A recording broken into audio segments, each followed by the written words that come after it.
अगर जिसका भी अपकमिंग शिफ्ट में एग्ज़ाम है ना, तो मैं उनको एक सलाह देना चाहता हूँ कि आप मैथ्स रीजनिंग के सेट ज़्यादा से ज़्यादा लगाओ। इससे ये होगा ना कि आपको एग्ज़ाम में प्रेशर फील नहीं होगा।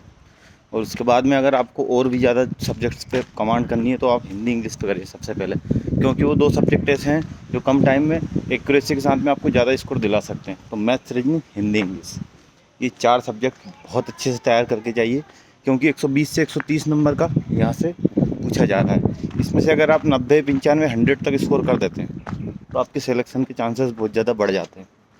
इसके बाद में फिर आप MPGK को देख लीजिएगा थोड़ा, क्योंकि किसी की शिफ्ट में 12 क्वेश्चन आ रहा है तो किसी में 2 ही क्वेश्चन आ रहे हैं, तो अनप्रिडिक्टेबल है। लेकिन अगर मान लो आ गए 15 क्वेश्चन तो आप क्या करोगे? इस कारण से आपको MPG को करके जाना है। MPGK के बाद में अगर आपको कुछ पढ़ना है तो वो है आपका MPGK के बाद में आपको साइंस कवर करनी है प्रीवियस ईयर की, क्योंकि कुछ क्वेश्चन तो प्रीवियस ईयर आ रहे हैं और कुछ क्वेश्चन जो आ रहे हैं वो NCERT से आ रहे हैं। तो एटलीस्ट आप प्रीवियस ईयर लगा के जाए, डिसीज़ वगैरह, पीरियोडिक टेबल, है ना। इसके बाद में आप ज़्यादा मेहनत मत कीजिए, ना मैनेजमेंट ज़्यादा पढ़िए, ना कंप्यूटर पढ़िए, और ना ही लूसेंट वाले GK वीके पढ़िए। हाँ, आर्टिकल्स वगैरह देख लीजिए, 1 से 100 तक के आर्टिकल वो ज़्यादा पूछे जा रहे हैं।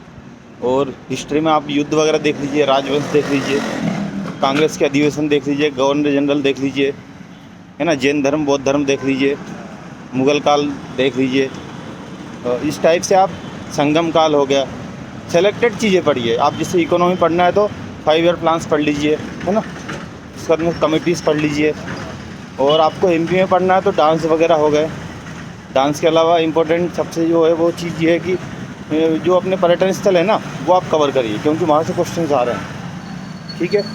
इसके अलावा मेरी ये सलाह है दोस्त कि जो टेस्ट बुक पे मेमोरी बेस्ड टेस्ट आए हुए हैं ना वो आप ज़रूर लगाइए, क्योंकि क्वेश्चन सेम टू सेम तो नहीं है लेकिन 50% तक वहाँ से कवर हो रहे हैं। तो मेमोरी बेस्ड टेस्ट लगाइए, फुल टेस्ट, और टाइम शुरू से मैनेज करके चलना है आपको। पहले 1 घंटे में 100 क्वेश्चन अटेम्प्ट कर देने हैं सारे सब्जेक्ट के मिला के, यानी कि 1 घंटे में 1 से लेकर 200 क्वेश्चन तक पहुँचना है, और उसमें 100 क्वेश्चन स्किप करना, 100 करना है। अगले 1 घंटे में फिर 50 क्वेश्चन कर लीजिए, 2 घंटे में 150 क्वेश्चन हो जाएंगे आपके। फिर अगले घंटे में 50 क्वेश्चन कर लीजिए, और आखिरी के 5 मिनट में ना तुक्के मार देना जो क्वेश्चन नहीं बने हुए। एक चीज़ और ध्यान रखो कि क्वेश्चन इसमें गलत आ रहे हैं, 5 से 7 क्वेश्चन गलत आ रहे हैं मैथ्स और रीजनिंग के मिला के, तो उनमें बिल्कुल नहीं उलझना है। एक बार में अगर क्वेश्चन बन गया तो कर दिया, नहीं तो आगे बढ़ो, है ना।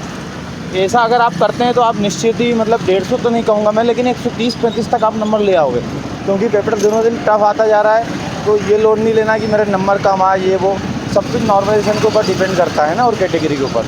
तो wish you all the best, thank you so much.